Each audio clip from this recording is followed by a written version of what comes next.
పిల్లాడు ఇంటికి రాగానే చిన్నపిల్లల తల్లిదండ్రులకు 12 లోపు పిల్లలు ఉన్నవాళ్ళు ఒక అభ్యాసం చేయండి. పిల్లాడు ఇంటికి రాగానే ఆశ్చర్యంగా వాడి ఇంటికి రావడమే అదృష్టం అన్నట్టుగా మొహం పెట్టండి. నా తండ్రి నువ్వు వచ్చావు అంతే చాలరా.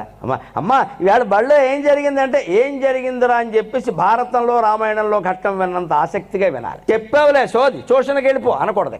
రాగానే అవి ఇవి చెప్పొద్దని చెప్పానా? ఎవరికి చెప్తారమ్మా? నీకు చెప్పకపోతే తల్లి చేయాలి ఈ పని. ఆ బ్యాగ్ తీసుకుని అక్కడ వారేసి ఏంటి నాన్న ఏం జరిగింది? వాడు చెప్పిన కథ అంతా భగవద్గీత విన్నంత ఆశ్చర్యకరంగా వినాలి. ఇలా చెబితే కలిగే ప్రయోజనం చెబుతున్నాను నేను.